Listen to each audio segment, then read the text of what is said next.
So when I first started working with nonprofits all the way back to the beginning, there was one thing that almost stopped me dead in my tracks, and that one thing would have kept me from doing what I do now. Want to know what it is? It's the IRS. It may not be what you think. The reason why I started this channel is because I was working with a nonprofit handling the administrative duties of the nonprofit, and I was trying to clean up some of the paperwork. And in the process, there were things that hadn't been filed, and I had to talk to the IRS to get everything straight. And if I had let my fear or if I had felt intimidated by the process, I wouldn't be here today, because when I stuck through it, I learned so much. I learned what to do and what not to do. And from there, I got inspired to help other people who were in similar situations as me. So in this video, I'm actually going to break down the thing that keeps a lot of people from actually starting their nonprofit, which is their fear of the IRS. And I want to talk about 3 things you can do to overcome that fear. Or if you want to put it another way, we can talk about 3 things that are holding you back related to the IRS from really getting started with your nonprofit and what you can do about it. The first thing I want you to know is that if you have a fear of the IRS and it is literally keeping you from moving forward, more than likely that fear is irrational.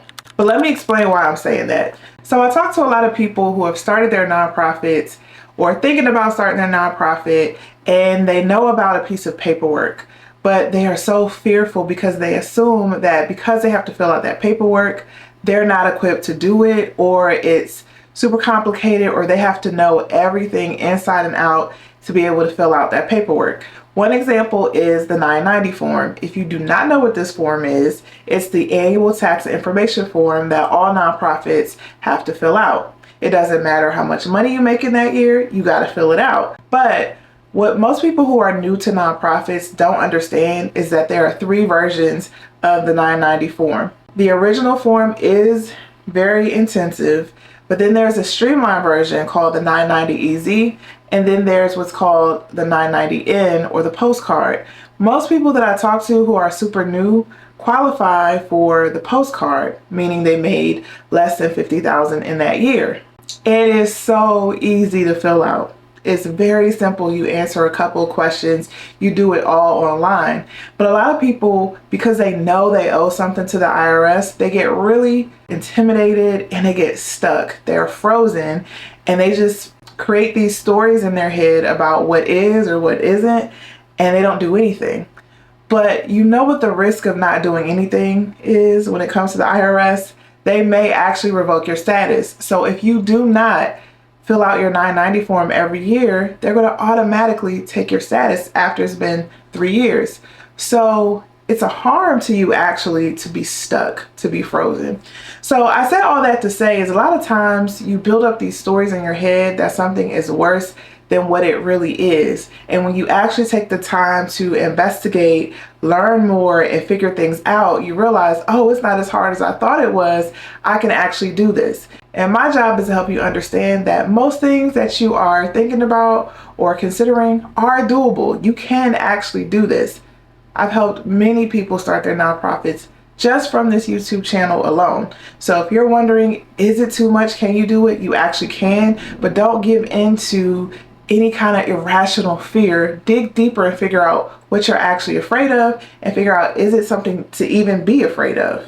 The second thing you need to understand to overcome this fear is that you can actually contact the IRS. I don't know what it is about that agency, but people have these ghost stories, I guess, about them being difficult or about them being impossible, maybe because they can garnish wages or maybe they deal with money.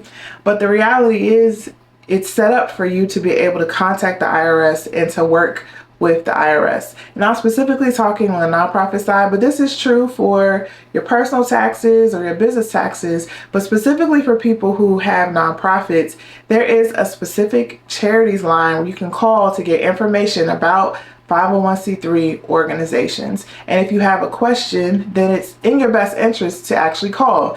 Now, if you call, you may be on hold for a while.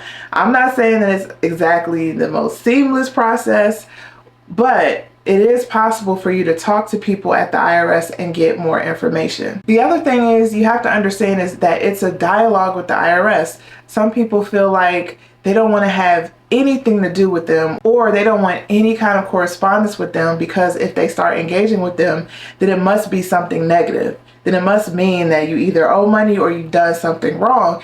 But you can actually have a dialogue with the IRS and talk with them to come to a resolution about whatever it is you're going back and forth on. Let me give you an example.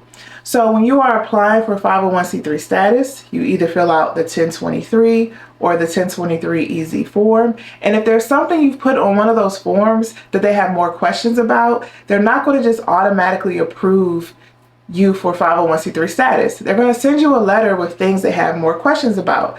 But it's not a death sentence. It doesn't mean that they're going to automatically say no. It just means that they need more information. It just means that you indicated something. You either omitted something or you indicated that there's something they need to know more about. So that means you have an opportunity to provide more information, to ask questions, for them to know more about what you're doing. And that helps because when you talk to the IRS and you see how they respond, it helps you understand what they care about and what they're interested in.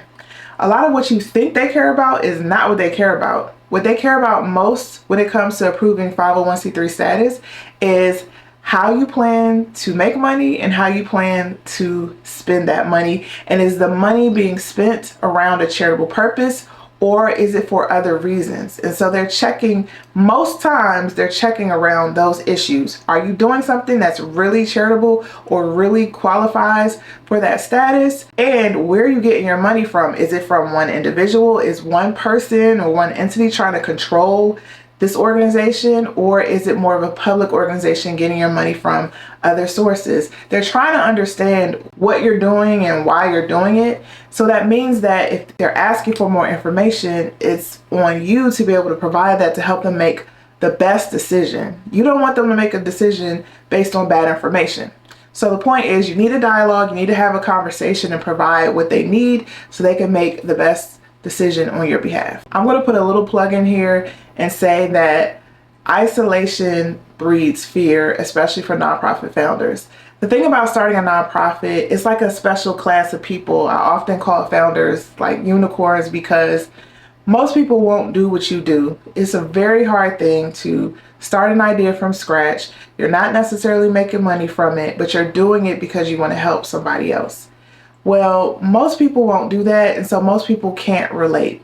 So it's hard to find people who are similar to you, who are going through the same thing or have had the same experience. And then if you find those people, some of those people don't want to share. They're very territorial about information, or if they feel like they give you information, then somehow they're giving up something on their side. But it really does help when you're able to talk to people who've been through the same situation to help you understand that this is doable and it's possible, or to help you navigate a hard situation or a barrier you come across. So my advice to you is, if you're fearful about this process, make sure you find people who are similar to you. Find a community of people who are doing the work at the same time, so you don't feel like it's just you going through this. Most times, if you're dealing with the IRS and they have questions, you will be shocked to know that yes, somebody else had the same experience, and it's going to be really helpful to hear from someone else, to hear how they handled it or how they responded.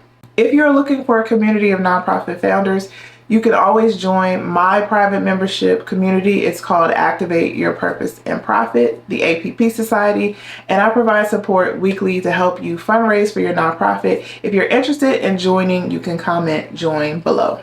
The third and the last thing I just want to share to help you overcome your fear of the IRS is to understand that it's perfectly okay if you want to do this yourself. Sometimes people are surprised by the application process, especially if you're filling out the 1023 EZ form. If you don't know what I'm talking about with the EZ form, check out this video that I'm linking above. I break it down so you understand what that is.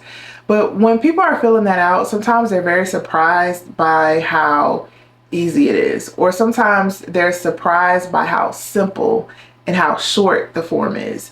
And even though it seems simple, there are certain things you really do need to know to make sure you don't make any mistakes.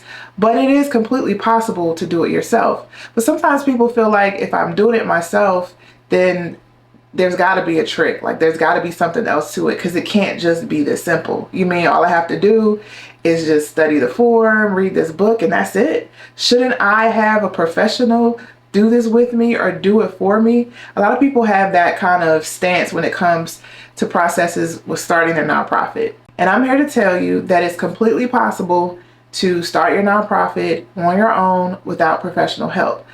But I'm gonna say this with a caveat. There's also nothing wrong with getting a professional to help guide you through the process, because if you're not going to invest the time to research and figure out the right way to fill out this paperwork, then you are going to make some costly mistakes. So there's nothing wrong with engaging a professional to help guide you through this process. That being said, if you want to do it yourself, you absolutely can. You should not be surprised that you can get your own EIN, that you can get 501c3 status, that you can start raising money. You don't necessarily need a professional to do that. Some people feel like if they don't have a professional, then they're doing something wrong. You're not. Everything that I've learned, that I share on my channel, I learned by doing research. I learned by listening. I learned by making mistakes. And that's what got me here. But it's because I took the time to figure out why things were the way they were. And I took the time to talk to the IRS, to ask questions, to listen to other people, to hear their experiences. And from all of that, I learned what to do and what not to do. And there's no difference between what I was able to do and what you're able to do. If you need help starting your nonprofit, if you need guidance from a person who's been there and made all the mistakes, then I do have a free startup checklist. Comment checklist below and I will send you the link. And it actually guides you step by step through all the things you need to think about when you are starting your nonprofit. I hope when you watch this video that you feel less fearful and less intimidated about the IRS, and just know that you're going to make mistakes along the way, but it's okay to make mistakes, and you can actually learn more by the mistakes that you make. If you need help with your nonprofit, you can visit me at bossonabudget.com. There are resources there to help you. Thanks so much for watching, and I'll see you in the next video.